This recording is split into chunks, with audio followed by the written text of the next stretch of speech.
Welcome to Nightlight. Step away from the mainstream and gather around as we enlighten the world and our realities and travel this cosmic journey we call life. Join us as we share with you and provide that beacon that can guide us all to a better way. Explore with us as we examine a metaphysical montage of spiritual insights covering everything from the mundane to the magical, UFOs to unicorns, and everything in between.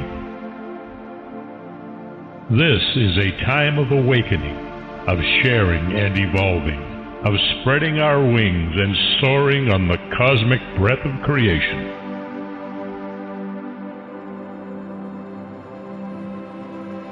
Come and join with other like-minded spirits as we weave our lights together to seek understanding, enlightenment, and with a little luck, some wisdom.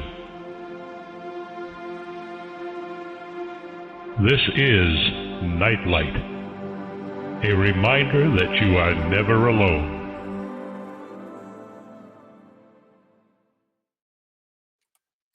Hi everyone, thanks for joining us again.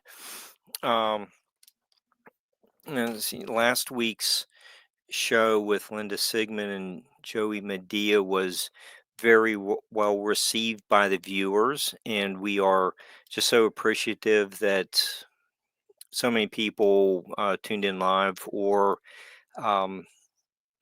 watched the archive. Tonight is more mothiness, and we're going to take the discussions in new directions. We have the Mothman Festival MC Steve Ward. He will also be a speaker at the festival. He should be here in just a minute. Bill Kousoulas is the author of Bridging the Tragedy. That's what I like about doing these video shows. Oh, there we go. We got Steve. Now he, Bridging the Tragedy is, really a terrific book, and JACI and Bill do have a new website. It's prpconnect.org, and returning after only being gone for just a couple months, is MAXIM FUREK, and I think he was a guest with Barbara. He's coming up, and he was a guest on the Little Nightlight show, examining various species of Bigfoot. That was the Lost Tribes of Bigfoot book we did just a couple months ago. And Max has a new book out. It's entitled The Smurl Haunting. Okay, so hi everyone. How's everyone doing tonight? Good. Hey, Mark. Good. Okay. Hi. Okay. So one of the things I thought was really important to discuss about the Mothman, legend is how people deal with trauma. And I think, Bill and Jackie's book is a great exploration of the topic of post-traumatic growth. And Max is a Vietnam War veteran. Obviously, he's seen trauma on the battlefield, and it's different than a bridge collapse. But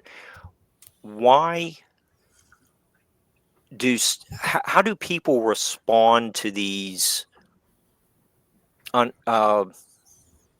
events where you really don't have much preparation, or were you somehow prepared uh, by your parents for like first grade? Um, and I thought that was something like that was the basis for this show. And Steve is just knows this all these stories inside and out as well, and he's also a veteran. And I I thought we could you know just look at how people grow or crumble when they are confronted with some of these really unnatural kind of circumstances. So, Whoa. and Dogs it's our dog. We have our support dog here on the show too, to calm us down as we get into these deep topics. But it's, Bill, do you want to give us a general overview of what you found in post-traumatic growth? And we kind of bounce back and forth and look at various responses. Mark, at the moment, my dogs are a little bit out of control. So once they settle down, I'll come back off of mute. But I think at the moment, I'm going to have to. Okay, how about if we start with Max, and tell us a little bit about your work with being a counselor, a drug and alcohol. I worked as a psychologist, mainly in addictions. So I worked with people that were either addicted to heroin or alcohol, or the behaviors, or all of the above. But the thing I wanted to say, and I know that Bill probably has a lot more to lend to this, but when you talk about trauma, and let's just talk, and first of all, Steve, I met you, I believe, at the 18th annual paranormal conference in Butler, Pennsylvania. Yes. Weren't you there? Mm-hmm. Okay. Yeah, I was one of the guest speakers there, and that was Right, Daniel. Yes. And the last time, Mark, I was on your program, it was you interviewed me and Daniel Hagelman. Yeah. So that was back in April. But yep. What I wanted to say is this: that we all deal with trauma, and I think when we're little children and something traumatic happens, whatever that is, you either fight, flight, or you freeze. And as a little kid, you can't fight this big thing that's menacing you. You can't run away because you're too small. And so pretty much what you do is you just get into a little fetal position and you freeze. And some people take that trauma into their adult life, and they cover it up with addictions, and rather than having therapy and dealing with that. So I think that in a sense, we are all traumatized. I know that John Bradshaw said a witness to violence is a victim of violence. So even if at 3 o'clock in the morning, mommy and daddy are having a fist fight and the cops are coming, and even though you're not touched physically, mentally you're impacted by that trauma. So you are traumatized. It surrounds us. We find ways to deal with it. There's a lot of noise. There's a lot of violence. There's a lot of uncertainty in our society. And I think that, the fact that you wrote a book about Silver's Bridge, about Point Pleasant, and focused on that, as a means of looking at PTSD and trauma and all that, I think is a very good and unique tool. So, I'm looking forward to hearing more about that. But again, we all deal with trauma, and it became very commonplace to hear PTSD, post-traumatic stress disorder, from Vietnam vets. And before that, we called it shell shock, and there were all kinds of other terms for it. But typically, and again, Bill, when you get the mic on, you could go and add to this, I'm sure, tenfold. But PTSD is what they call a fear phobia. you hear the explosion, and you're very you're waiting for you're very tentative. You're waiting for the next explosion to hit. So you walk through life on tippy toes, waiting for this next trauma. And it doesn't just impact you, but it impacts the family. And it's almost as though you're victimized. So those who suffer from PTSD, it's a very debilitating thing. I mean, there's help for it, but it impacts not only on the individual, but also on the individual's family. So PTSD is a fear phobia where we're waiting for the next big explosion to happen again, as it's happened before. So anyway. Okay. All right. Bill. Okay. So if we look at one of your sample or interviewee. And let me say this too. Okay. Our Western Pennsylvania guy, Bill Rigby, claims that when he saw a Bigfoot at 15 feet, that he became traumatized and he got PTSD from that sighting. Mm-hmm. Yeah. So, yeah, he's been on the show discussing that as well. Right. Okay. And we can work all that in as well. But Bill, one of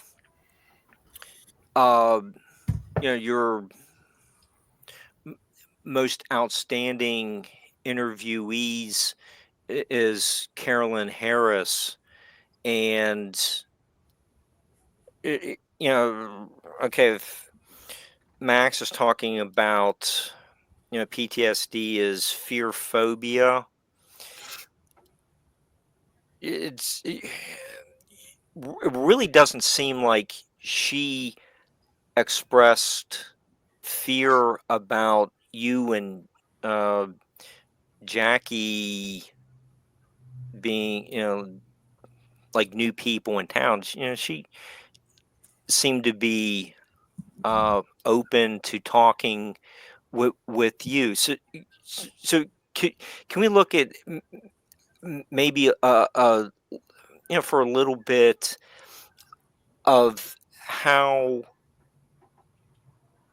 Carolyn didn't have a fear. She seemed to overcome the fear phobia. Can you tell us a little bit about dealing with her on like one of your first visits to Point Pleasant? Sure. Thanks, Mark. And Max, I think you gave a great definition of the condition while my girls were having their own anxiety, because obviously somebody with a 2-pound dog must have been walking by our house. Our dogs are 70 and 80 pounds. So but you know how it is, big dog versus small dog, long story short. But really, I mean, Carolyn we didn't get a chance to interview her for Bridging the Tragedy, but she was the inspiration for Bridging the Tragedy. JACI and I took a trip in 2016 to Point Pleasant. We happened upon Point Pleasant after everything had shut down, but JACI noticed that Carolyn was looking out of her restaurant, and she convinced me to go talk to Carolyn. So we did, and we just immediately fell in love with her. She was such a kind-hearted, warm, welcoming individual. And I mean, she just really, I could tell after 10 minutes or so that I recognized her. And she told us that she'd been in a number of documentaries, and she told us that she lost her son and her first husband, who she was separated from at the time, in the Silver Bridge disaster. So that immediately, I mean, makes your heart go out. But she said, I don't discuss the bridge disaster. We can talk about the Mothman. We can talk about the UFOs. We can talk about the Men in Black, but I just do not discuss that. So after spending, several days with Carolyn, we went back home after our vacation, and several months later on Christmas Eve, I told JACI that we should call Carolyn because I kind of figured maybe I could convince her to talk about her life story a little bit, because she was so influential in us really going back to Point Pleasant after that initial visit. But unfortunately, that conversation took place on Christmas Eve. Christmas Day, she had a heart attack. Oh. The following day, she was gone. So It was almost like it was meant to be, but it wasn't meant to be. Yep. And thankfully, due to getting to know Jeff a little bit better, Jeff Wamsley from the Mothman Museum, that kind of helped build our relationship and helped us pave the way to be able to do what we did with Bridging the Tragedy. But when you talk about Carolyn, What she showed us was somebody who had been through such horrific loss. I mean, just horrific. I just can't even imagine what she felt. But she turned her life into a mission to welcome strangers to town, to build community, to build the Mothman Festival, to do all these positive things. So she really was a testament, in my mind, to post-traumatic growth. It's the good things we get to experience as a result of going through things, as the psychologists put it, that shatter cognitive schemas or the way that we see the world. Her whole world was altered for the rest of her life, just like these folks who also lost loved ones in the Silver Bridge disaster or earthquake survivors, or folks that have been through combat or what have you. Or what, honey? Or floods, my wife just mentioned, yes, as well. So, I mean, Carolyn was a testament to all kinds of growth, and we just really dedicated the project to her and to her memory.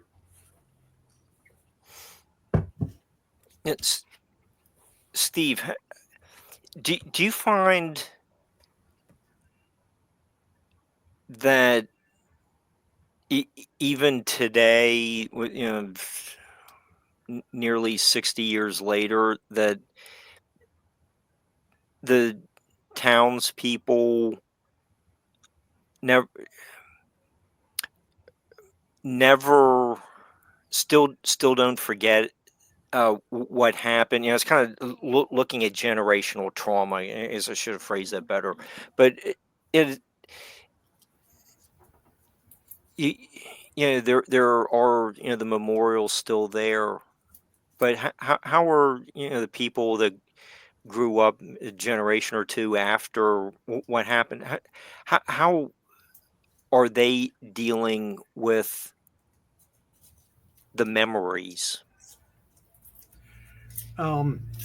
You still have people that I mean, it was just a huge milestone, and not a positive one at the time.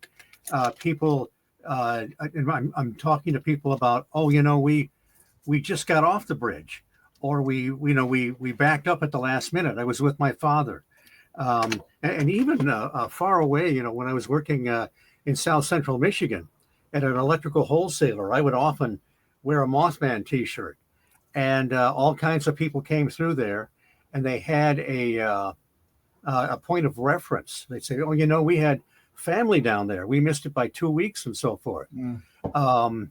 So people have never forgotten. I sat down with an old timer one time on a bench in front of the museum, and I always kind of giggle when I call other people old timers. But he said, "Yeah, I was." He talked about how he was right down there, and he actually saw the bridge collapse from his vantage point.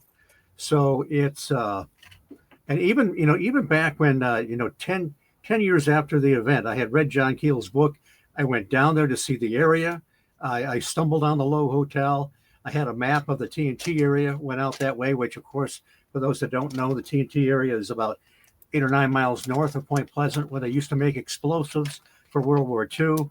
It's the McClintock Wildlife Area now, still very creepy.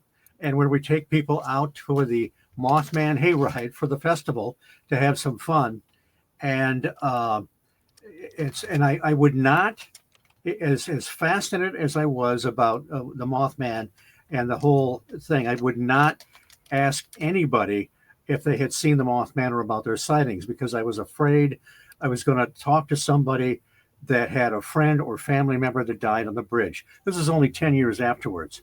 And, even decades afterwards, we all know how people are affected. The one thing is that I often work on Saturdays at the museum just to greet people and answer questions and so forth.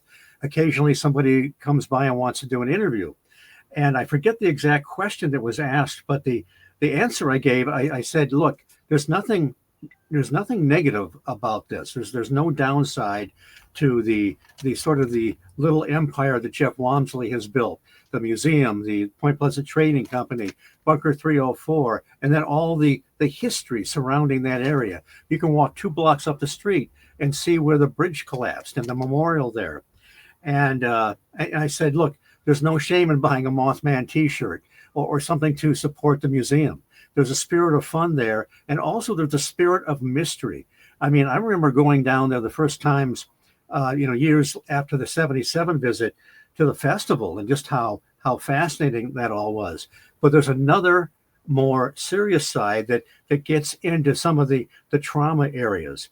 And that is, we all know people that have had experiences where they've seen a Bigfoot or a winged creature or a UFO or had some missing time or whatever, and how traumatic and how nerve-wracking that can be.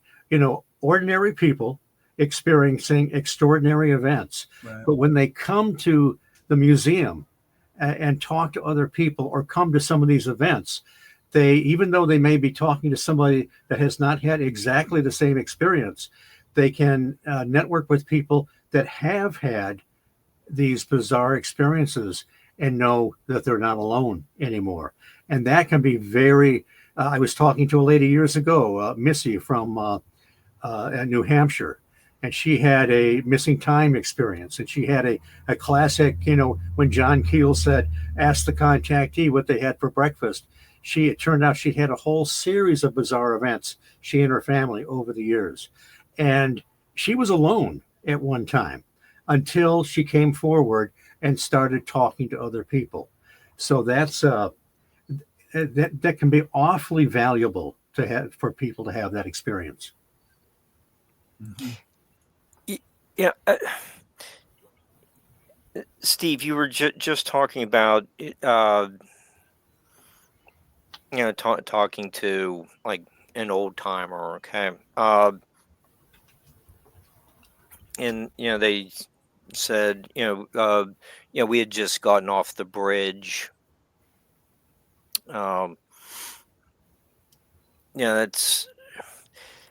I'm sure there's some survivor's guilt involved in some of these types of stories about someone who just got off the bridge or had not entered on to the ramp. It's a little bit like Ishmael from Moby Dick. He was the only survivor from the Pequod. Max,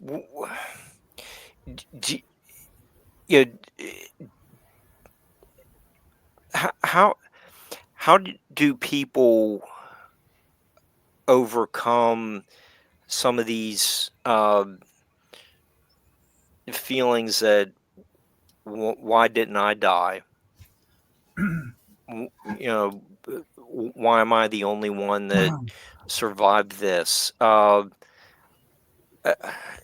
are a lot of interesting sea story. I'm sure Steve can go into more detail about that too.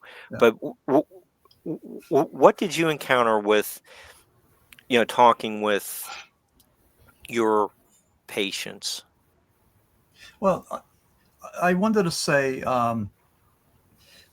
that what Steve was saying is pretty profound, because when we get together with like-minded people and we talk about things like paranormal experiences, whether it's with cryptids or ufology or demonology, whatever that is, to talk to like-minded people and to make that connection, that validates your experience, your human experience. So that's a wonderful thing that we do. As human beings, we're very resilient, so we can roll with things and bad things. With my job, I worked specifically in addictions, and I talked to people who got into recovery after decades of being using drugs. And I would ask them, well, how did you get off the stuff? I mean, what did you do? And so many people said, I don't know. It was a miracle, that something just happened, that something just popped, that aha experience that got into their head, and that they just decided that they're not going to drink or drug or do the behavior anymore. So that is almost like a mystical, paranormal element.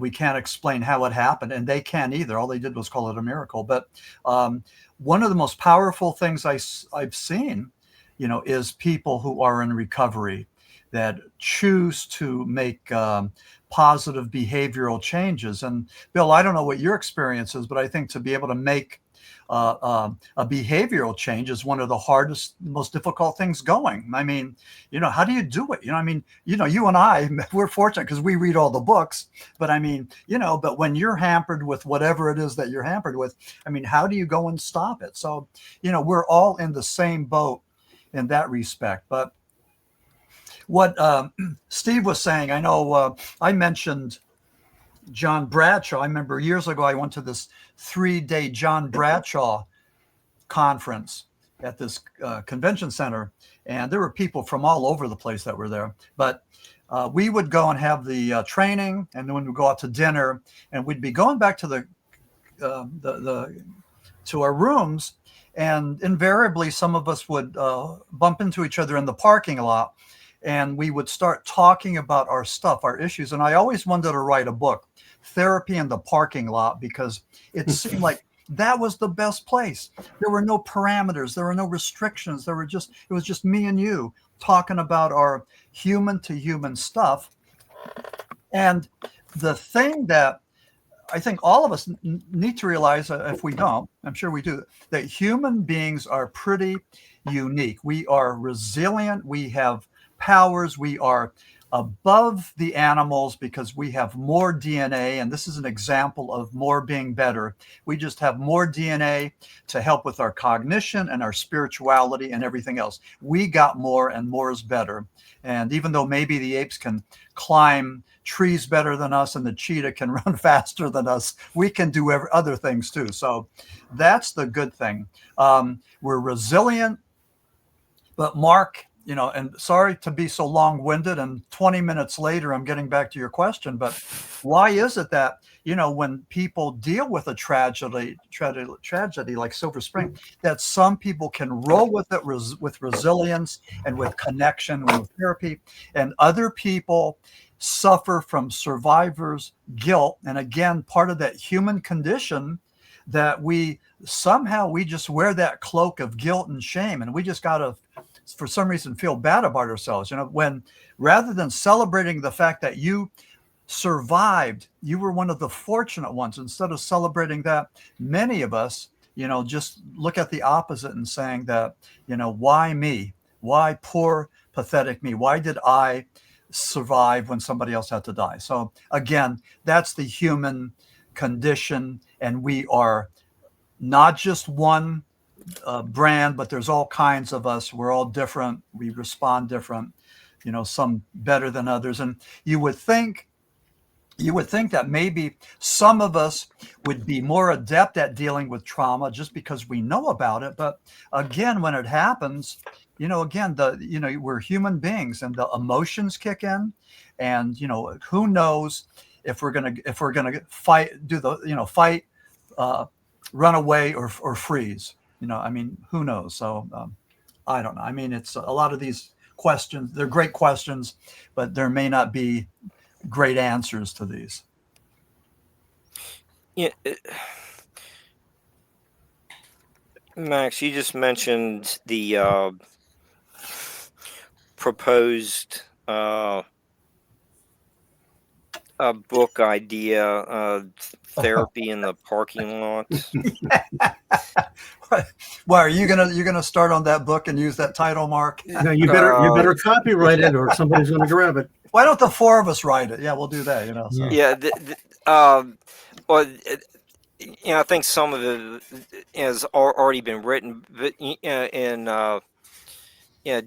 Jeff's book, I forget what page it's on. Jeff's Walmsley Mothman book.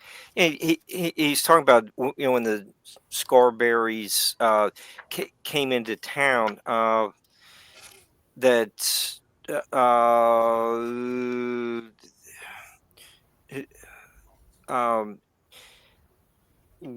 one of the once the car got there, and they went to the police station, one of the people demanded to see a priest. I think it was Linda. Yes, Steve can correct me if I'm wrong. I can't find the exact quote. I do know that Jeff told me that years later, a nurse that worked at the local hospital there, forgive my cat walking in front of one of my cats here, she came to him. She was working that night that the Linda Scarberry, but the Scarberries and the Mallets were chased by the Mothman on Route 62, and she said that two women were admitted that night to be treated for shock. Now, Jeff had never heard this before. This is years ago when Linda Scarberry was still with us. And so he went to Linda. He said, Linda, were you and Mary, did you go to the hospital to be treated for shock? He said, yes, we did. It was late at night. But I don't know if that's what you're referring to. One other quick thing, Mark, talking about survivor's guilt. I talked to Bill Edmondson in 2017 at the 50-year remembrance ceremony, or that weekend. And a friend of mine and I, John Lee, we met him down at the River Museum. And he was 88, which means he was 38 when he was crossing the bridge in his semi. And of course, in reality, the bridge took 30 to 40 seconds to collapse, unlike the movie where Richard Gere had plenty of time to warn people. But he went through the windshield, right arm first, when everything gave way. And it was freezing cold out. He went into the water, the currents pulled him up, and a tugboat captain saw him and cut him off downriver and pulled him up, and they got him to the hospital. He's mentioned in an article in the Mothman Museum. They get his name wrong. They call him Bill Edmonds. But he, his partner apparently was in the sleeper cab and never got out. So he was there to pay his respects to those that had died with the bridge collapse. But, he didn't really talk about it much. But, you could tell he was wondering, why me? Why did I survive this? So again, he came to pay his respects to those that had perished on the bridge. Yeah. I did want to say, Mark, that one, I think, interesting correlation is this. When you take a look at, and Bill, you probably know about this, but when you talk to individuals that had been sexually assaulted, and you ask the question, what type of behavior would you expect that person to go and display?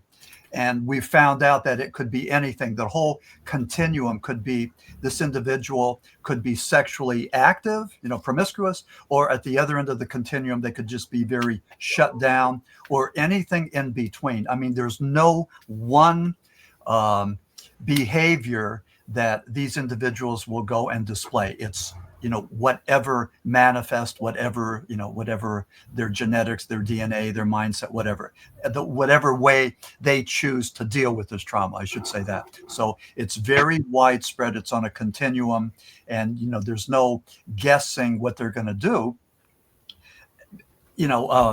Because, I know that back in the early days when we were trying to figure this out, when we saw some women, for example, who had been sexually abused or assaulted, that they were sexually active, and we would ask, why would they do that? And, it's, again, that's their choice, but that's their mechanism for coping with, the horror that they had. So, Bill, does that make sense to you? It does, Max. And what I'm thinking is that everybody is individual. So we all process our emotions differently according to the way we see the world, and however we're compelled to be able to either act out upon trauma or to try to seek some type of recovery from it. But there's no guarantee that one trauma is going to have the same impact on every individual, because we're just all different people. Yeah, right. Yeah. And during last week's show, had Linda Sigmund as one of the panelists, and she even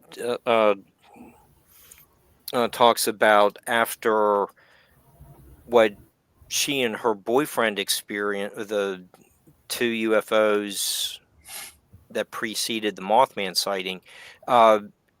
When she got home, she was, running to the front porch. Hey, Dad, you aren't gonna believe what we saw. And he's like, Oh, hey, did you see that too? Mom and I saw it. Yeah, so that's just another example of just stemming from the same event. How or about the within the same time period is how people saw something so unusual that they had to express themselves to others, and that just seems to be a trait, just a human trait of I think we spoke a little earlier about just not wanting to be alone. There's some just something that you have to get off your chest, that you saw something really bizarre. Is that kind of like the first steps of healing from such an event? Well, for some of us, the most human thing we can do is to make a connection with somebody else. Whether it's in the parking lot or at the paranormal conference or at the Bigfoot camp out or whatever. But people that are addicted or mentally ill or filled with shame don't feel that they're worthy of that connection. So they're out there on the outside, which is a very sad and lonely existence because they're not making that human connection. But people that, let me say, I don't know how I want to say this, but I mean, people that are, I don't want to use the word healthy, but I think that's the term. People that maybe feel good about themselves, and realize that, that it's just, there's a lot of joy in connecting with other people. So, we do that because we love that joy. We like to meet people. I mean, this is the most awesome thing, to talk to you guys and to get another perspective on the paranormal. And, I mean, it's just a wonderful, it's good for me. I mean, just like, all this, the stimuli and all the intel, and all that, even with the dogs barking and the cats. So, but this is good. But, the first step in healing, I mean, for those who are healthy, is to ask for help. And a healthy person will ask for help, whereas an unhealthy person will say, "No, I got this. I don't need your help. I can do it myself." So, but there's help there. And for your listeners, if your listeners are having a bad day, if you're feeling the blahs or whatever, there's places to get help. There's no need to go through life feeling miserable and lacking joy and companionship. I mean, you know what to do. Just make a call, talk to a friend, whatever, read a book. But I mean, just, do that. I mean, there's no need to suffer. But there's different steps, and some people, like, I dealt in addictions. Some people just keep on doing that drug or behavior over and over and over, despite negative consequences.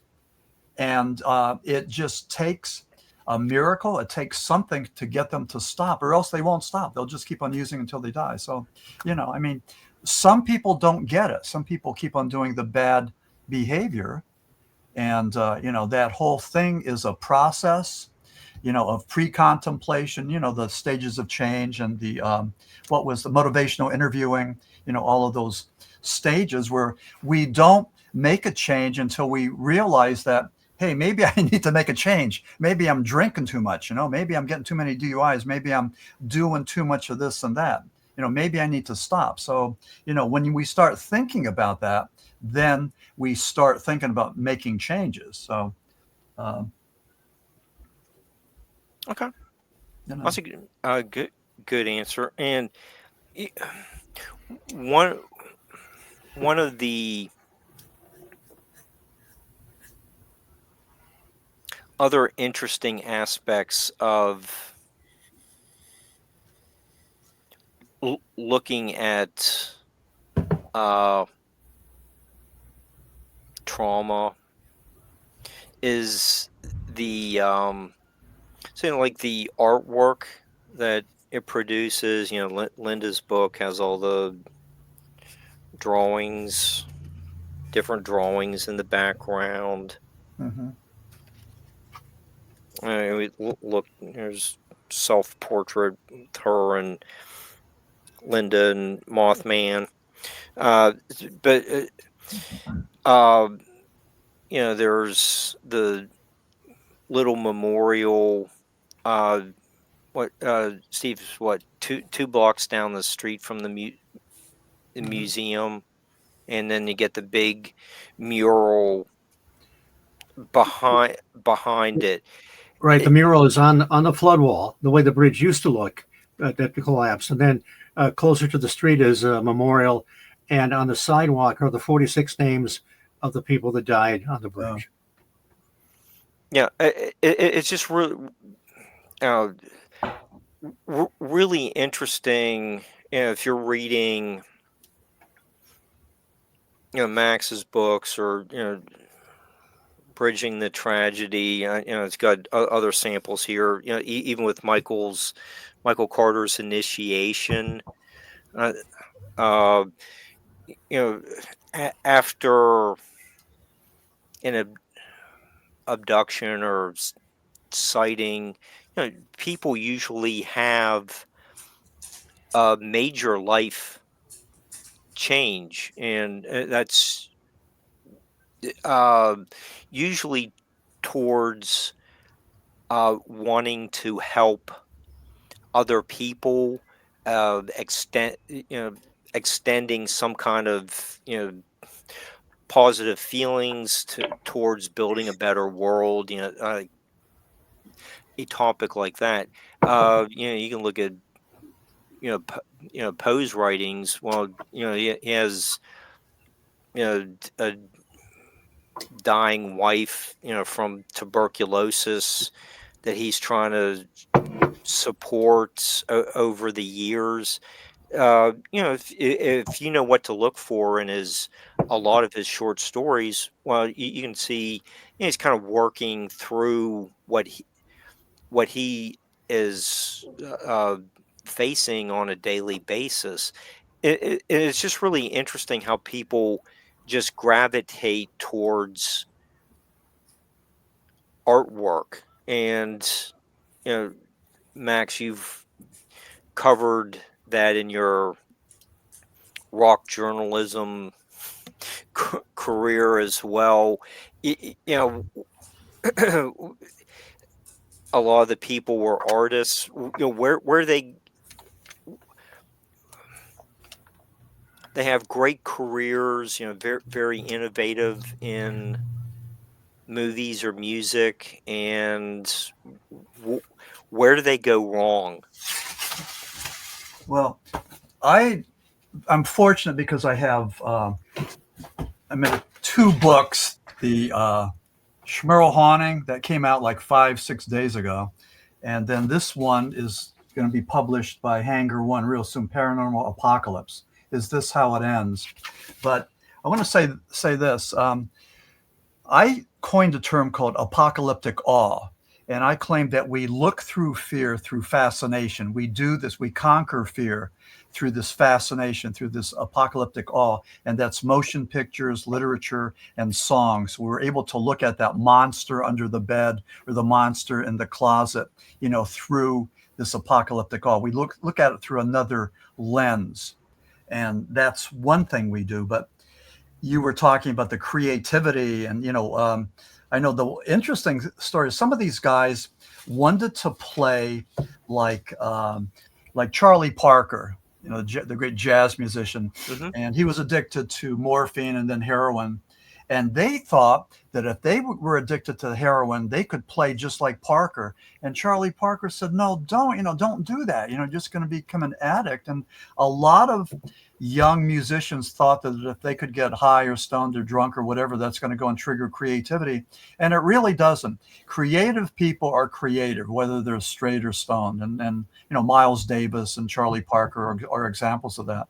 But some of these people that try to be like Kurt Cobain and do the heroin, with the grunge rockers out in Seattle, that Mexican black tar was so prevalent and it was so cheap that a lot of people were doing it and experimenting with it. And it was just a sad thing because a lot of people got addicted and a lot of people died.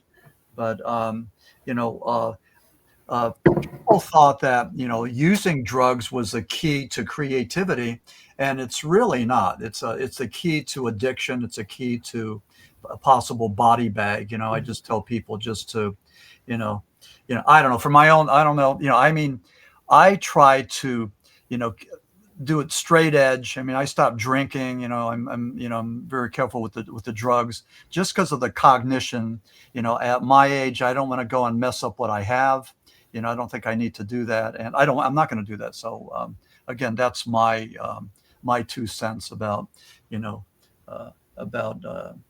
doing drugs or using drugs as a means to creativity. It doesn't work. Although we do think it's romantic, some of us do. To be that creative person who's strung out. But you can look at Samuel Taylor Coleridge. Mm-hmm. He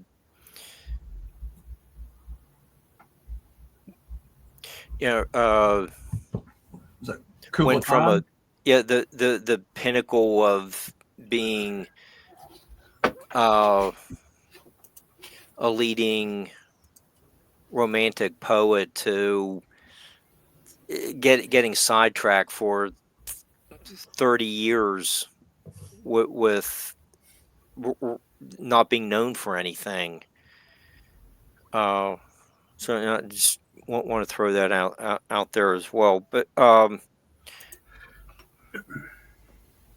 that's very interesting. And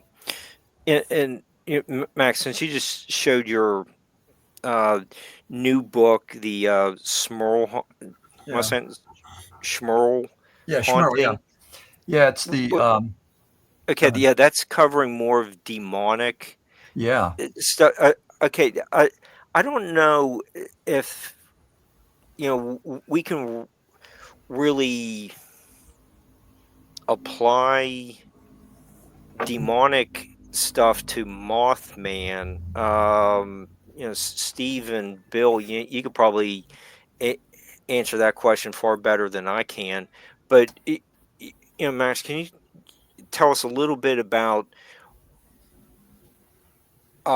why the Warrens were dealing with they thought a demon in the Smurl Haunting, and are we dealing with something totally different with the Mothman? That it is, Linda's kind of arguing he's good guy. If it happened because of something evil, something bad, then maybe you can, But this Smurl Haunting was something that just sort of fell into my lap. West Pittston was in my backyard. It was like 30 minutes away. And in 1988, Ed and Lorraine Warren came to Jim Thorpe. They were doing a presentation. They were on a 15-city book tour for a book called The Haunted. So I went there and I met them, hung out with them, stayed in touch with them. And then the other thing that is, and this is kind of crazy, but, they had this Annabelle doll that was allegedly demonic. And Annabelle went on the road in 2025. So in April, Annabelle was in Gettysburg. April 11th, I went to Gettysburg to see Annabelle the doll. And me and my wife went. We paid $40 each. There were something like 1,240 people that showed up. Each of those people paying, the $40. But anyway, I met this guy, Dan Rivera. Dan was the chief handler for the Annabelle doll. And I met him on Friday, July the 11th. He gave me his phone number. I was going to call him on Monday, July the 14th to do the interview. Dan died on Sunday the 13th. I was one of the last paranormal guys to talk to Dan Rivera before he died. So some people are saying, well, let's not talk about this. It's because let's let his family grieve, in peace and in their own time. But there's people like the Psychic Vincent sisters from Butler, Pennsylvania that say, no, wait a second. Annabelle was kept in that little wooden cage with holy water and holy oil and the crucifixes for a reason. Lorraine Warden didn't want Annabelle to be taken out of Monroe, Connecticut, out of that occult museum. And Tony Spira, the son-in-law, took Annabelle around. And again, when I met Dan Rivera on the 11th, he died on the 13th. Some people thought it was a coincidence. The Psychic Vincent sisters from Western PA believe that Annabelle had something to do with it. So I don't know. I mean, I've been asked the question a million times. I'm sorry that he died. I'm not glad that I was there. But I mean, all these things happened to me.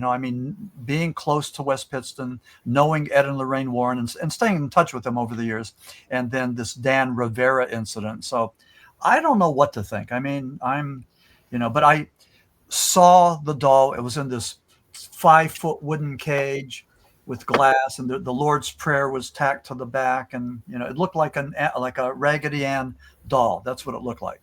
But again, write this number down: 1,240 people paid $40 each in Gettysburg. So Tony Spira was making a whole lot of money on the road. They went to San Antonio, they went to West Virginia, they went to New Orleans, where there was the plantation fire and there was the jailbreak. Those 10 guys took off, an inside job. And then the thing at the Voodoo Queen's house, her place burned. 3 things happened when Annabelle was in New Orleans. 3 days that she was there. So what does that mean? I asked Dan Rivera. Dan said it was just a coincidence. And as people are saying that his death was a coincidence. So I don't know. I mean, any thoughts, Mark? I mean, some people think he died because of Annabelle the doll. So that's the question. I don't know enough to, amplify your answer anymore, but I would like to give Bill and Steve a chance to work in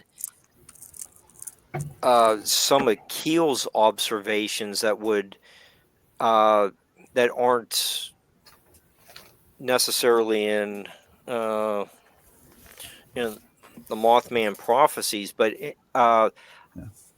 Steve, I think you've spoken more about you can find closer to what Max is talking about in Keel's Trojan horse. Is that the eighth tower? I'll let you. Well, Trojan horse was sort of his grand opus, where he pulls paranormal activity, cryptids, UFOs. He's very much like Charles Fort. He thinks you're dealing with points on a circle, and they're all in the same circle. And that was a book I resisted at first. But of course, the Eighth Tower was remnants of the Mothman prophecies, which the editors cut out. But my personal opinion, I think I'm on the same page with Keel. Keel seemed to find the whole thing very negative. He didn't seem to find an upside to this, but I think he fell short of believing literally in demons. I don't believe. I think there's a very negative aspect to some of this. People do have bad experiences. I think that many of these manifestations may have given rise to some of our beliefs in demonic activity and some of the negative side of our religious beliefs. But I could be very alone in that. And in part of my talk, which is going to be on start out on the Loch Ness Monster, but follow the journey of F.W. Holliday, Ted Holliday, who it's going to include a couple of exorcisms. Holliday's journey from thinking, nope, it's not a plesiosaur, it's a big slug. Oh, nope, there's something weird going on. And then he goes off to Ireland to investigate the horse eels, which are very much like Nessie, but they're in lakes that are like 30 feet shallow, maybe a quarter mile long. How do they survive? But I also be briefly touching on this book by Preston Dennett that talks about UFO healings, the positive side of this. It's almost like you have angels and demons, negative and positive, to a lot of this stuff. So, Now, Bill has done a lot of reading of Keel and Keel's works. I'm curious to know where Bill would come down on this. Well, Steve, thank you. I think the first thing that I thought when Max was talking is that years ago, and we haven't talked about this in live air, but I'm just going to tell you anyway, I'm a person who's personally in recovery. And I've been sober from alcohol for close to 29 years. It's been a long time. Good for you. That was the beginning of my journey. And a speaker that I heard at an open AA speaker meeting one night made the comment, and this was somebody that I esteemed both from the business community and from the recovery community, said that everything started when I stopped. And like you were talking about, Max, with creativity, I've always been a very creative person, but I was the guy when I was in my 20s who would sit on the bar stool and tell you all the stuff I was going to do. And then I was so hungover the next 3 days after that, I didn't do anything, let alone even show up for work. So long story short, when you were talking about coincidences, I learned in my own recovery journey that in my mind now, there are no coincidences. And to kind of coin a phrase that Carl Jung spoke of, and that I think Keel and some of his disciples, so to speak, have adopted since then, is the word synchronicity. I think when we're seeking something, then sometimes the universe or like-minded people, like when we all descend upon Point Pleasant, we kind of come together and we find that commonality that really speaks to, diving deeper into the paranormal or whatever it is. The first thing that I thought, Max, when you were talking about the healing journey, is that for me and for many that I know, that happens in community. It doesn't happen individually. Now, for some people it does. So I don't discount any other way to go about doing that. But for me, it was in community. And then from there, that point forward, my own journey with the concept of post-traumatic growth was a matter of, okay, if I can deal with this, what else could I do? And then I got involved with sales, and I've had a very successful career in sales. And so, I mean, if you can overcome objections, you can close deals. And I still do that to this day. But the long story for me with Point Pleasant in particular, when it comes back to what we wrote about in Bridging the Tragedy, was the community of Point Pleasant. They all banded together. So many of them had a faith in God, in their community, in others. They just they healed together.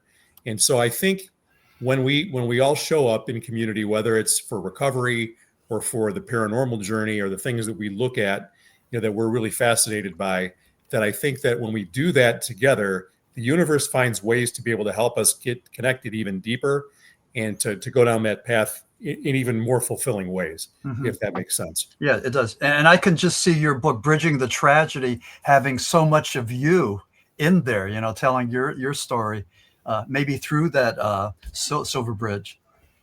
And I thank you for saying that, because my introduction to the Mothman was through the movie.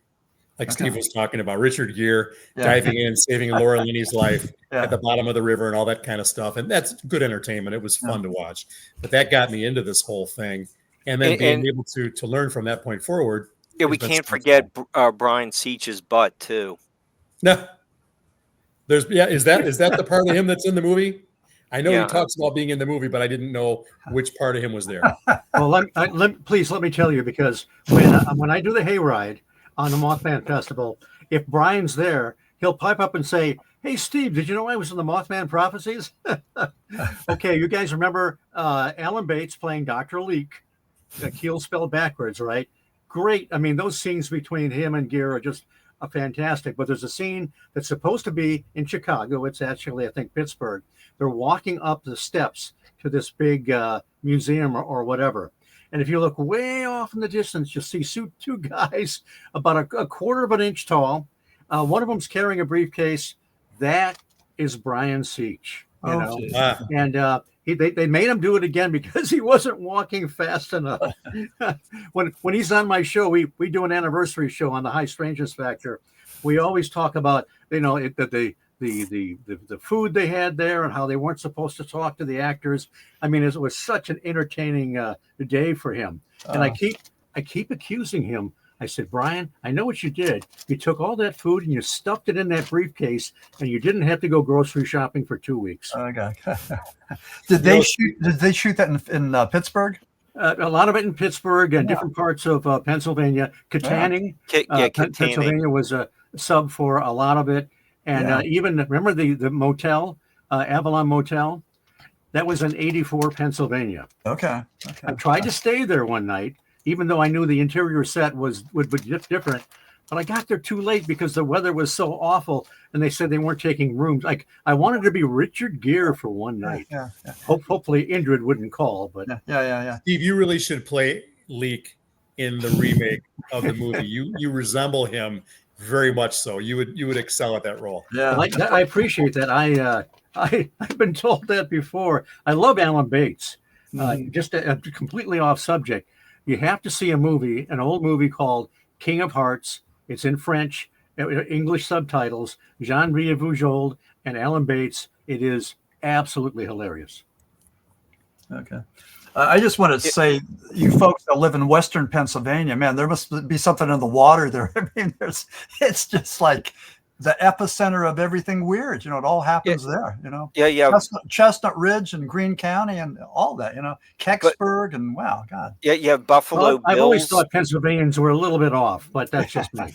Well, you know what, though, with Bigfoot, 4 states have the most sightings. It's California, Washington, and either Pennsylvania is 3rd and Florida is 4th, or Florida's 3rd and we're 4th, but we're in the mix. So, that's kind of cool.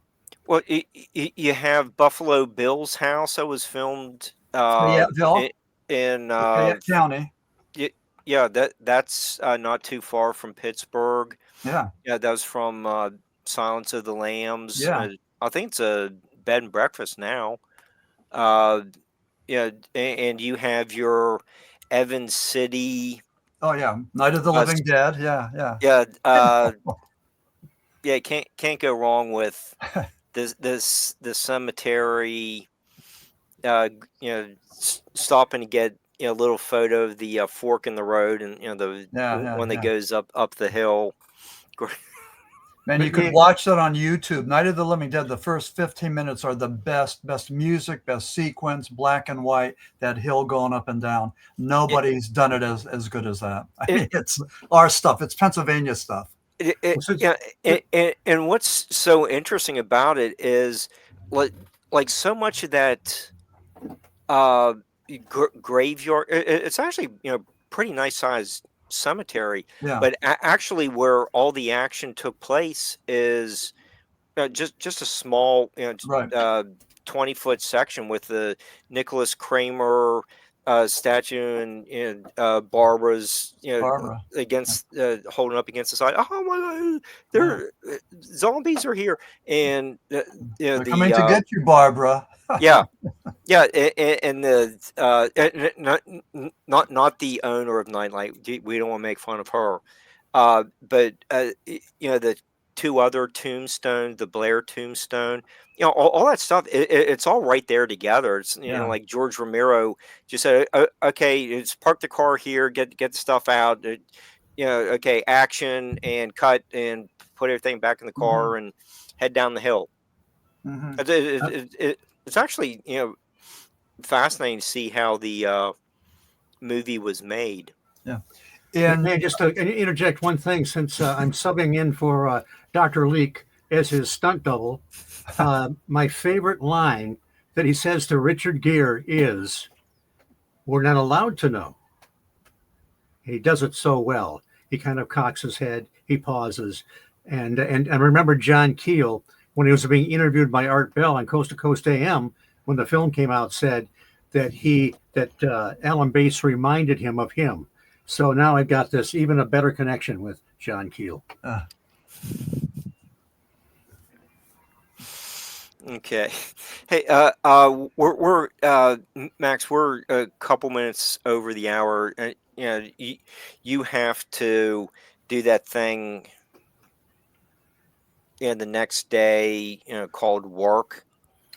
Did you want to kind of give a plug for your website and stuff, or you want to hang out for a few more minutes? What? I want to thank you, and I'm going to have to cut out, but I want to thank you for the invite. I'm sorry I can't stay longer, but this was great. Steve, hanging out with you and listening to your stuff. And I didn't have a chance to talk to you in Butler. Right. And Bill, I can't wait to read the Bridging the Tragedy. But so, yeah, my website is www.maximfurek.com. And you could check out my latest books, The Smurl Haunting and also Paranormal Apocalypse. And just thanks for doing what you're doing, Mark. I mean, this is just great. You have a great group of people here. And I think it's a great topic to talk about the trauma, that people, because people, I don't know if people even, are focused on that. I mean, trauma doesn't go away. I mean, it finds a way to manifest. And I mean, you have to do things to make it go away. You need to, like we've been saying, talk to people, identify it, find ways to go and put it in a nice little box or contain it or whatever, or else you just carry it around with you and it's going to go and find ways to destroy you. So, well, that's why I thought having the three of you as a panel tonight might be some kind of way to let people know that there are services available. It's okay, to reach out to get help. absolutely. Yeah, I mean, yeah. but I think you three did a fantastic job as a way to get started on helping others. It's just kind of play on what you said earlier, as therapy in the parking lots, therapy on a podcast. But I think you're going to write that book. Steve, are you in Western Pennsylvania? No, I am in West by God, Virginia. Oh, I'm okay. living on the same road that the Scarberries and Mallets were chased by the Mothman. Okay. I can literally walk downtown if I want to. Okay. And Bill, how about you? We're in the greater Chicago area, Okay. but we travel to West Virginia at least once a year. Okay. Very And I good. will be introducing Bill and Jackie at the Mothman Festival as speakers. Okay. Let me know if I can reciprocate and introduce you, Steve, unless you've got somebody to do that already. Well, it'll be 2:00 on Sunday when everybody's driving home. So We'll still be there. okay, excellent. That'd be great. Just let me know if you'd like me to do that. I'd love to. That way I wouldn't have to sound like I'm very full of myself. Steve Ward has been doing this for years, and a sought after speaker. Thanks so much. I'm cutting out. Thank you. Nice to see you, Maxim. Let's keep in touch, and Yes. Good luck at the Mothman Festival. Yeah. Thanks, Okay. Max. Nice to meet you. Okay, Thanks, same here. Max. Take care. And Steve and Bill, you can stay on if you want to talk for a few more minutes. But Sure. okay, Steve. So,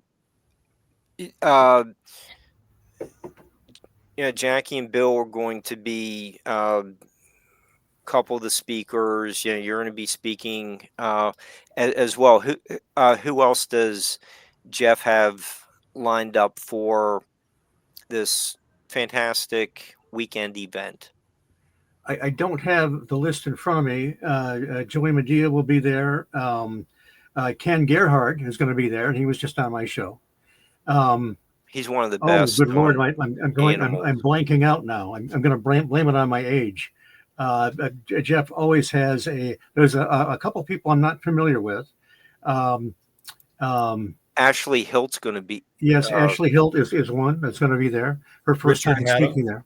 Richard Haddam's going to be there. Oh, yeah, and yes, Richard Haddam, as he's going to have the speakers at the Trinity Church on let's see, they're actually on 7th Street and Main Street, between Main Street and Vian Street, or 62. That's where they'll all be speaking. Richard Haddam will be there. That whole event is free. But then he's also going to be doing at the other end of town, I think it's the VFW Hall, where we had speakers before. He's doing a paid event, a special event, and I don't have the details on that. And, he was on my show not too long ago. And I met him a couple of years ago at a Small Town Monsters event in Canton, Ohio. And I didn't even know he was there. I hadn't read the brochure, but I look over to my left and holy cow, I was sitting at Stan Gordon's table, and I kept telling people I was Stan Gordon. I felt bad about it afterwards, but anyway, I said Richard had him, so I went and I talked to him, and I asked him if he had read Brent Rayne's book, John Keel, The Man, the Myths, and the Ongoing Mysteries, and he hadn't, because in that book, Brent Raynes talks about talking to John Keel's literary agent, and her name just went out of my head. I hate it when it happens, and it'll come back. But she said that she was talking to John Keel. He'd had several screenplays in the past. I think that they were just turning Mothman into a monster, and he just couldn't stand them. But he was on the phone with her, and she said he was so happy, he was laughing. He had just read Richard Haddam's screenplay, and he said, they've updated it, they've got me married and so forth, and they've told their own story. But he said finally that somebody captured some of the basic ideas of the book. He was very happy with Richard Haddam's screenplay, and he told Art Bell that too. And he said that the thing that he really captured was the paranoia he felt during all those events. And chapter, I think, 16 in the Mothman Prophecies is paranoiacs are made, not born. Yeah. So and Richard Haddam tells great stories about how John Keel actually came out to California, and he had him to his home as a guest, and his kids were kind of young, and one kid was asking John Keel about, if a shark had a fight with a dog, who would win? Crazy questions like this. And Keel was very, very kind and would answer the crazy questions. Anyway, it was great to be able to tell him that, because he did not know it, that Keel was so pleased with his screenplay. So, Mark, I do have the guest speaker list. Oh, good deal.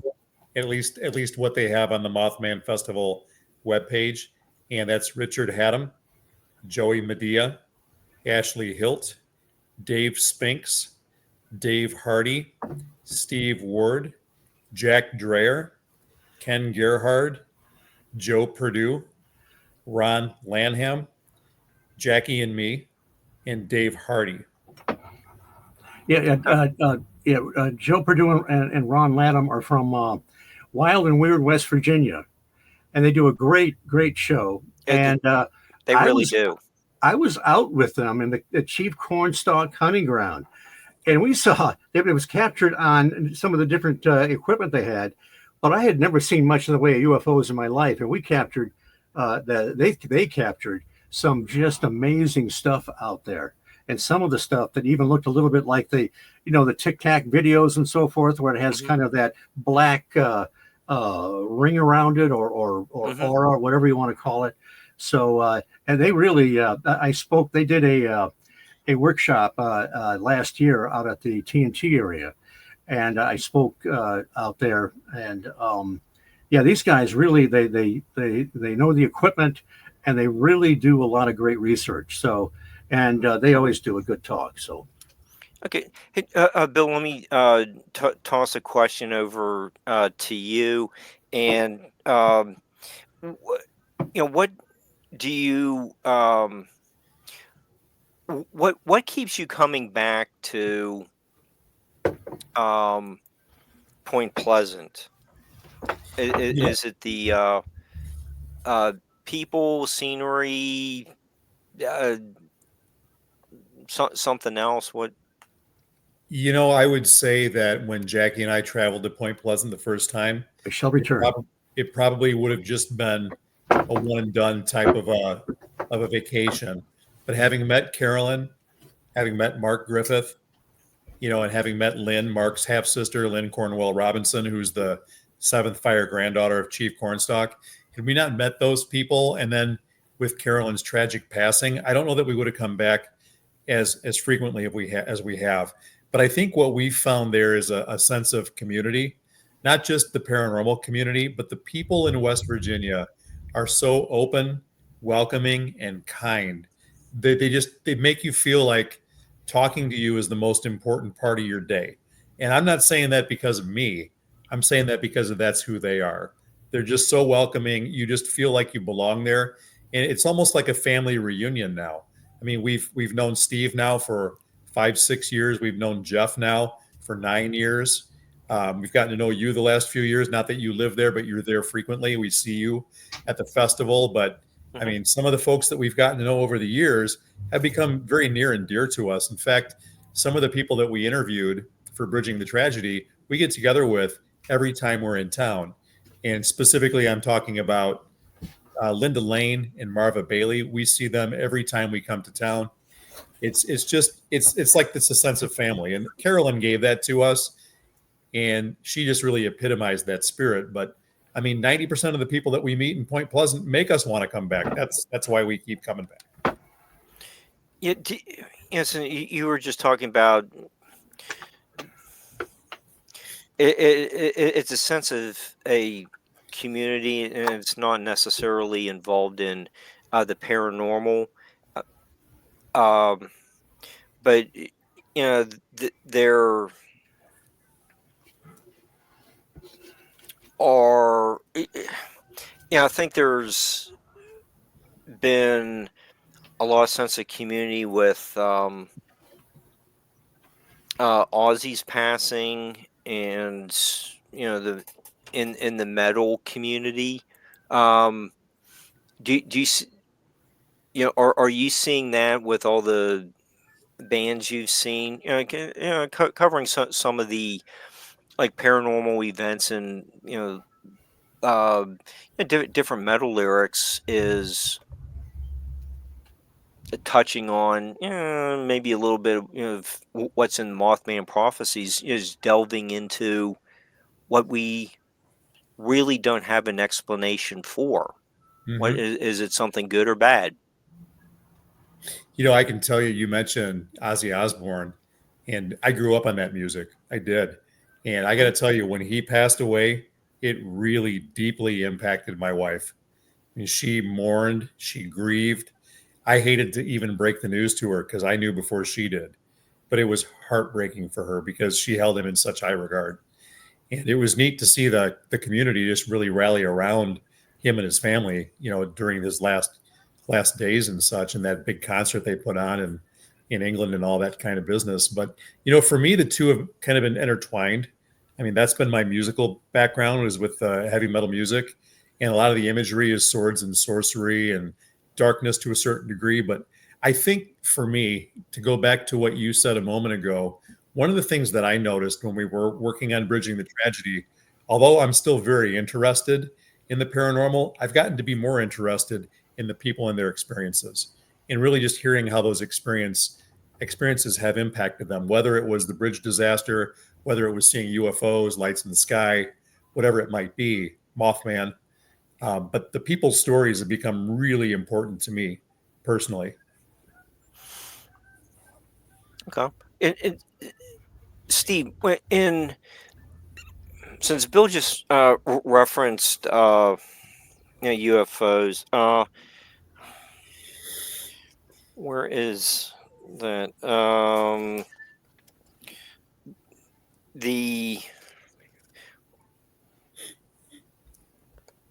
In the Mothman Prophecies, there's like the Chief Cornstalk hunting grounds.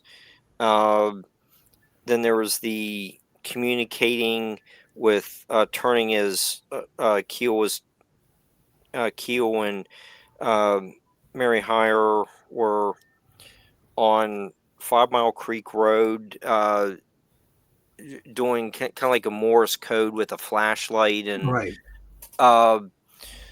The car headlights, and Mary saying, "Oh, well, you're communicating with them."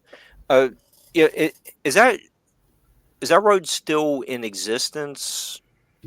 Well, Like, I think, and by the way, my one of my cats is trying to steal my thunder here. Look at that's that. what I do.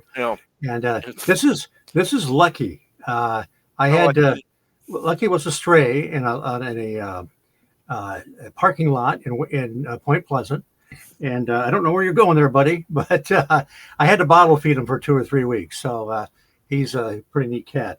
But anyway, back to your question. I actually was trying to find 5 Mile Creek Road. Now, the thing about John Keel was he was a little bit vague and deceptive about, specifics about where some of these places were, to prevent people like us going there with our, in our flashlights and our, as investigators. I actually went down there. My ex-wife, she and I went to the 2006 Mothman Festival, and so I met Jeff Wamser the first time, and I asked Jeff about this 5 Mile Creek Road, and there was another guy there that said, kind of told me, go down to Gallipolis Ferry. There is a 5 Mile road there, and make a left on there, and then he says to me, "Don't get lost in them hollers." And I'm thinking, oh, he's kidding, right? No, he was not kidding. We're in her Impala. Didn't really gas up. And so I got lost in them hollers big time, and trying to find 5 Mile Creek Road.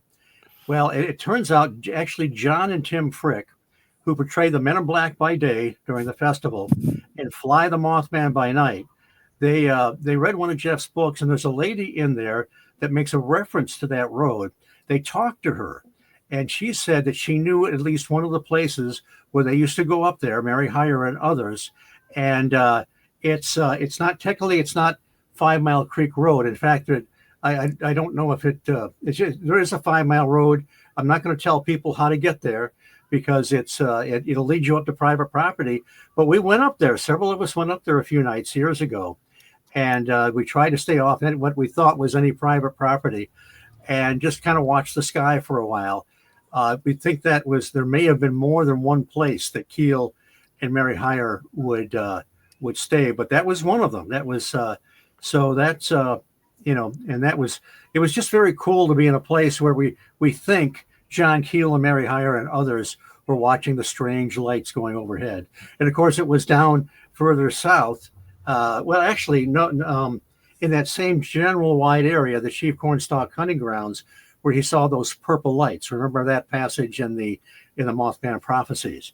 And it's very interesting because in one of his talks that I think you can still probably find online, he used to there was a series of lectures in New York City, the Fortean Society, I think, and he talks about those lights. He said they actually came down. And when he had been flashing the flashlight, they came down and surrounded him as if they were living. So, and we think, oh, by the way, the Wild and Weird West Virginia guys, Joe and Ron, that's the area we think. Well, they found it. I'm pretty sure that's the area where we saw the strange UFO activity. And if you remember, John Keel said there were some kids out there that had lit a fire. And he told them to, put the fire out because that'll, you will not attract what you're trying to attract. And there are a couple pits there, a legitimate fire pit. Said that's the only place out there. So they think that they nailed that particular area. So that was pretty exciting. But that was, and the reason, I'll wrap it up here. The reason they went down there south, several miles south of Point Pleasant, to Gallipolis Ferry, still in West Virginia, was because the TNT area had become so popular. There were just huge lines of people going in there, and many of them apparently had shotguns and bow and arrows, thinking they might bag themselves a Mothman. And I guess I'll say one more thing to show you how lost and befuddled a northerner can get. When I came down there, and I went in into that area off Highway 2, got totally lost, and I came out on the river, and it looked like, I'm thinking, wait a minute, the river was on my right side, and now, it was on my right side, and now it's on the other side. I thought, how did I get across the river? And it was the difference between the Ohio and the Kanawha. I went in on Highway 2, came out on 35. So I finally, hey, you're not dealing with a chimp here. So I finally figured it out. But and now I still am pretty geographically challenged in West Virginia. You could set me down in some places and I'd never find my way back. It, yeah, just keep spending more time here. You'll get the hang of it. But I can find the museum. I'm good there. And okay, so you mentioned the Frick brothers. Okay, we have to give them the obligatory nod each year. John and Tim really do a lot, behind the scenes work. Okay, so what? They're pretty tall guys in the first place, so they kind of stick out as the men in black. But what are they going to be doing at the TNT area for the tours? Well, we during the tours they fly the Mothman. They go in ahead of time like I do. I'm going to be spending about 3.5 days setting up stuff in the TNT area. I'm refurbishing some of the monsters I have built and adding a few more.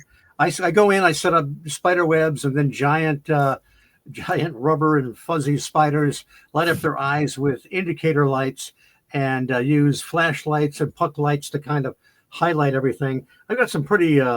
I feel like a young Dr. Frankenstein cobbling together these creatures, and while I'm doing that, they go in ahead of time. They run. They have to run. They go up. They hide behind the old acid plant when they fly the Mothman. They have to run a wire down, connected to one of the old structures that are still there from the World War II days. And the Mothman, that if you walk in the Mothman Museum, you look up in the ceiling, you'll see the Mothman that they fly down that wire. They have this ingenious low-tech hand crank delivery system. They light up his eyes with battery power, and they blast a sound effect. I can't tell you where they get it from because it's copyrighted. I don't believe they paid royalties, and I don't want the poor guys to end up in ankle bracelets on during the festival. So, but that's a lot of fun. And the thing is, when I go in there to set these things up, there's no template.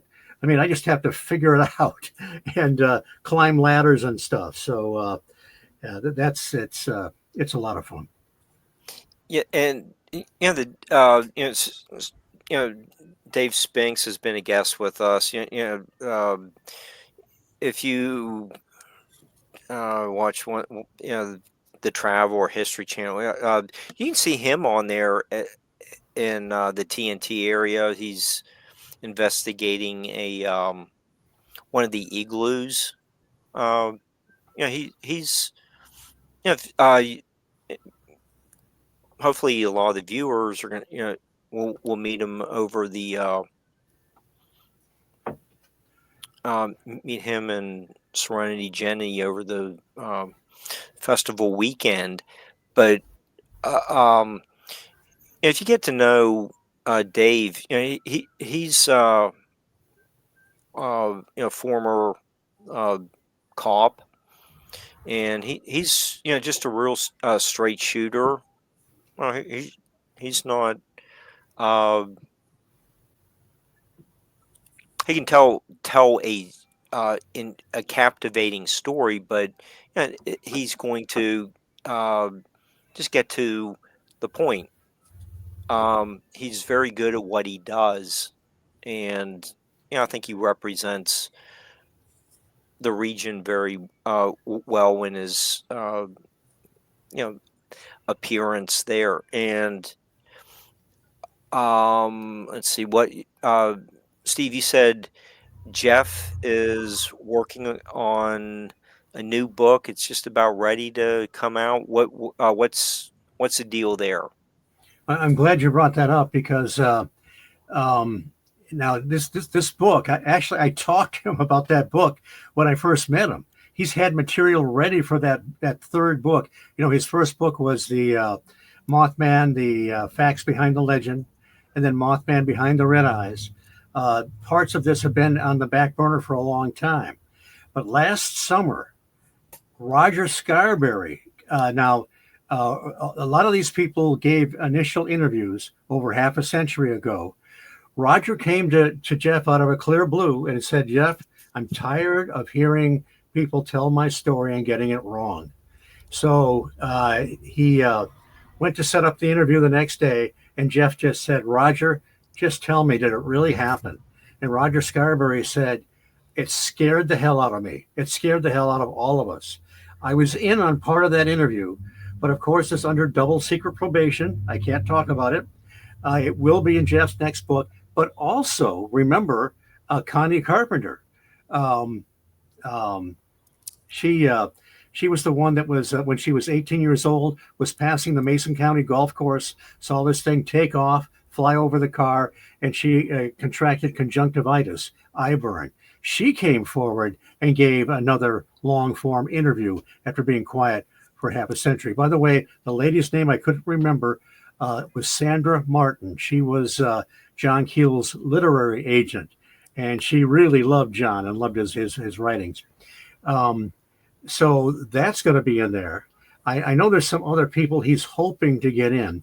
I have no inside scoop on when it's going to be out, but man, people just can't wait to hear those interviews. I heard a little bit about Connie's sighting. Again, double secret probation. I would probably be exiled to Henderson across the river, across the bridge, if I were to utter any secrets. So, but so yeah, did I hear Steve and Mary Millette came forward also? Not that I know of. I know that he would love to talk to them, and it's possible, but I don't know of that for sure. Okay. Yeah, you would know if it actually happened. For some reason, I thought that I saw that someplace, but my subconscious might have put that together. That would be phenomenal. Oh, yeah. It's funny. So when I was out there in 2019, I was out in the TNT type area or thereabouts, and we had a tour guide. I was with a friend of mine. Jackie couldn't make it that year, and he had family members that were taking us around the area, and they showed us where Steve and Mary lived. And they said, let's just go knock on the door. I'm like, no, we're not going to go knock on their door. If they don't want to talk to people locally, they don't want to talk to some Yahoo from the Chicago area. So we didn't do that. I've got to go ahead. Oh, I was just going to ask, is conjunctivitis something, a side effect of paranormal events? You might get a sample in one of Kathleen Martin's book. I think it's one of her books on Betty and Barney. She was making some connections with other cases. I think that's. I should have explained it better. Conjunctivitis is you can get that just being out in bright sunlight, but it's often associated with close encounters with UFOs or strange lights or whatever. Oh, so it was unusual that it happened with a cryptid, but apparently that does happen occasionally. Okay, so I wasn't all that familiar. Just like the one example that I think it was Kathleen mentioned, but I just didn't know how often it happened. That was interesting. I don't think it's real often, but John Keel in the book said he knew she was telling the truth because she had that eye burn, that situation, and it happened after she saw this thing with the red glowing eyes. Okay. Very, very interesting. Okay. What? Okay. So, Bill, what do you have going on with your new website? So the website that we have now is called prpconnect.org. Again, letters PRP, as in Phenomenology Research Professionals, Connect. And I mean, really, we're using it right now primarily as a repository for some of the podcasts and radio shows that we've had the opportunity to do. We have links to the Amazon website for our book as well too. And then we've begun talking a little bit about the book we're working on presently, which is a relationship between trauma and paranormal activity as it plays out in people's lives as well too. So that's the next step of what we're working on presently. Okay, cool. Look forward to reading that book as well. Okay, so we're gonna go for about another 12 minutes. What, Steve? What else can people expect when they uh, come down for the Mothman Festival on what days? Is it September 20th and 21st, and it's however whatever the third weekend is for in September. That's when they have it. It varies a bit. Okay, and where the lectures taking place? It's the it's the Trinity something church. There's so many churches there that I can't remember all the names. But anyway, it's right on 7th Street and between Main Street and 62 or Vian Street. I told myself I was going to anyway. Big, beautiful church. And if you see the church with Trinity in the title, you got it. You're there. It's air conditioned. They've got a nice venue. I will be tied to that church quite a bit. I plan to have everything set. I hope everything's set up and ready to go in the TNT area. I'm actually going to turn all the lights on, indicator lights, and leave them on for a day because I can't guarantee that I'm going to be able to get there to turn them on and have enough time. But I have tested. I've done all the testing of all the batteries and everything at home to see how long everything will last, and guaranteed it's all extremely low voltage. No one is going to get zapped. I don't. It's going to be hard. It's hard to have injuries with a 6-volt lantern battery. But anyway, so I will be doing that. I'll be doing one of the tours on Saturday night, along with Jeff Wamsley. Has always done one of the tours. The mastermind behind the festival. A great lady, Brittany Sayre. She's going to be doing one of them too. I think was her grandfather was a National Guardsman and saw the Mothman. Yeah. Great lady. She's the one that takes care of my little fur balls if I have to travel. So, and they're in good hands with her. I hope to get down to the festival and see some of that. I will be speaking at 2:00 on Sunday, again about the Loch Ness Monster, starting out with the Loch Ness Monster, but it's going to be focusing on this fascinating guy, F.W. Holliday, and his journey through trying to figure out what this thing is. And also he gets involved in a high strangeness area in Dyfed, Wales in 1977 in the southwest corner. And I'm going to be dealing with the sort of the yin and yang of the paranormal. It's going to be pretty crazy. People might be walking out wondering, what the hell is this? What did I pay all this money? Oh, wait a minute, I didn't pay for it. But and also I have a book out with called The Mothman High Strangeness with Mark Randall, the great graphic artist. He and I wrote the pieces for it. I won't be selling it. I won't have time for it, but he's going to have a table there with all his great artwork and all his products, along with the Mothman High Strangeness. So anyway, I think that's about it. And just pray that I get all my critters made and get my house clean. I got a buddy of mine, a Mothman buddy of mine, is coming down from Philadelphia, and man, there's no way he can get into the guest room right now. Okay. Well, we will make sure that John gets.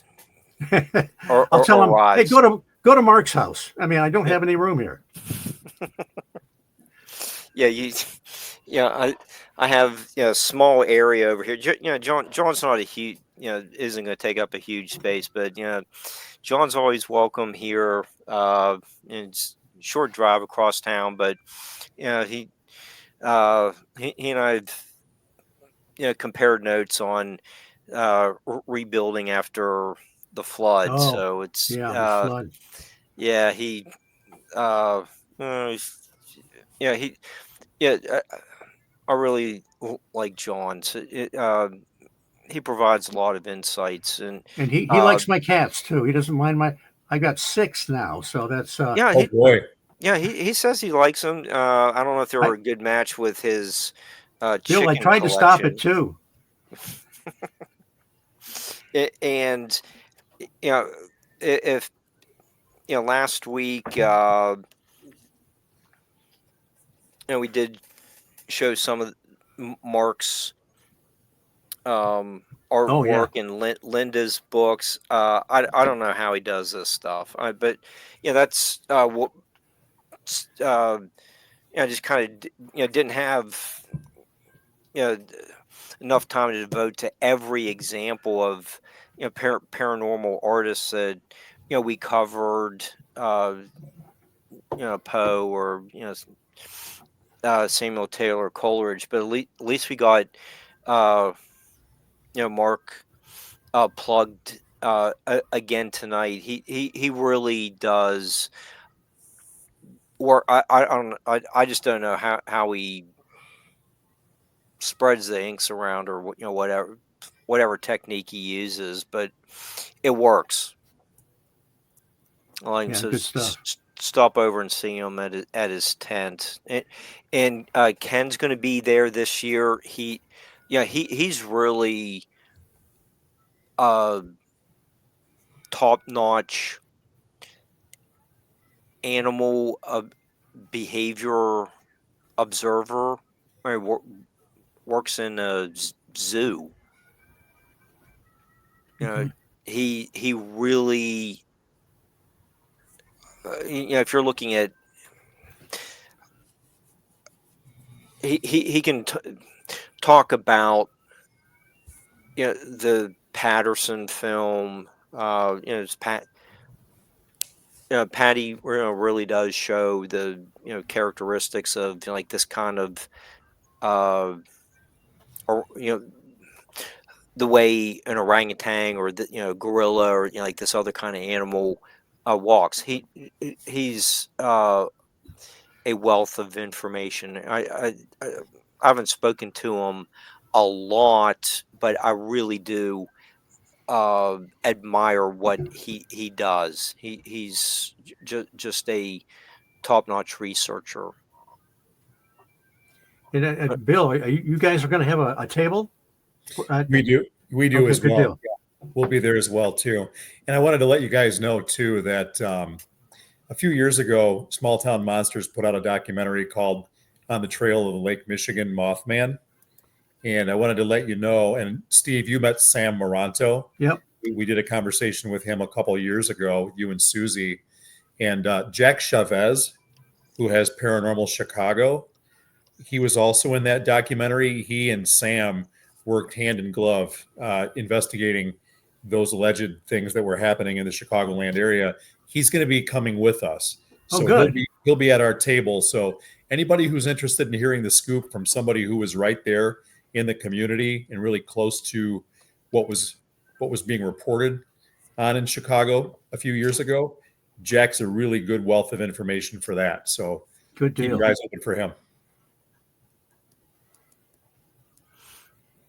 Okay. I just hope I can get down between speakers and do some visiting. So Yeah, well, we'll get you introduced. We'll find a way to make that happen. Okay, excellent, very good. Yeah. Okay, and if people can go into the River Museum as well. That's right Yes. down the street in the Mansion House. So if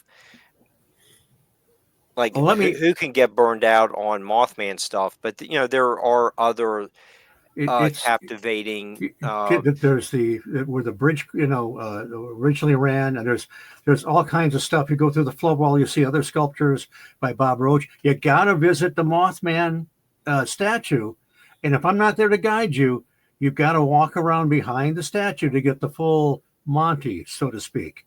But another thing is, there's only two things that cost money. Well, besides food and T-shirts and that sort of thing. To get in the museum, the back part of the museum, costs a few bucks to get in, and it's very difficult during the festival. If you can get down there early, like Thursday or even Friday, you might be able to get in there easier. And there's a lineup with the Mothman statue. But if you want to do the Mothman hayride, you've got to get there early Saturday and stand in line. It's still going to be $5, it looks like, and it's a real blast. I tell you what, I have so much fun with the people on the hayride, and it doesn't really matter who you pick. I mean, you got Jeff Wansley, the man that started it all, Brittany Sayre, and I'll tell you one thing that makes me jealous of Brittany. Every time when we come back, sometimes we come back about the same time, everybody spontaneously claps for Brittany. I mean, it just happens. So I tell people sometimes, if we're coming back about the same time, I say, hey, listen, start clapping for me, whoop it up. I want to, have one over on Brittany. And so they'll obey. And then I tell Brittany, look at that, unsolicited appreciation. So we have a good time. Brittany's a great kid. She is absolutely solid. Okay. We should probably get in any last minute plugs. It's about a quarter till we have to wrap. The new shows only go to about for an hour and 45 minutes because of some of the new tech stuff involved that actually helps to promote the show even more. So, do you have any last minute things you want to plug, and then we'll just call it a wrap for the evening? I'd like to, Mark, if I could. So for anybody who's in town on Friday night and is interested in going across the river over to the Gallup Police Library, it's called the Samuel L. Bossard Library. Jackie and I will be presenting on Bridging the Tragedy that night. So we'll be talking specifically about our book and primarily about the bridge disaster and how it affected the community. The next day, our presentation is going to be both about Bridging the Tragedy and about our new book, Transcending the Darkness, which goes into, like I mentioned, the correlation between trauma and paranormal activity. Is it reciprocal? Does one precede the other, et cetera, et cetera? And Reverend Michael Carter is one of the interviewees for that book coming up. So looking forward to seeing you folks. That'll be great. A few weeks here. Yeah. And for me, Mark, I have the podcast, The High Strangeness Factor, on the Paranormal UK Radio Network. I've had a hiatus now and then, but I'm back with just interviewed Ken Gerhardt and Bill Konkoleski of Michigan MUFON will be coming up. And I've got a backlog of 5 or 6 years on with Andy Mercer, a Brit from across the ocean. He's the producer. And we also have Susie Bastille, the Pugwedgie Whisperer. So, and Mac Maloney's Military X-Files. I'm on as a correspondent, whatever the hell that means. And it's on the same network and many other platforms. And it's just kind of a wild and crazy show. Okay. I just want to thank you, Bill and Steve, for a great show. Max brought some other great insights that I think everyone contributed fantastic information to tonight's discussion. I'm very appreciative, and I just hope this keeps helping to promote what Jeff started in Mason County. It's really a idyllic community. So thanks again, everyone. Thanks, Barbara, for keeping us on the air. And we will see everyone. I think I'll be back in a couple weeks with another. And it's kind of like a wrap up of all these, the cryptid trilogy that we've been doing over the last few weeks. So thanks again, everyone, and talk to you soon.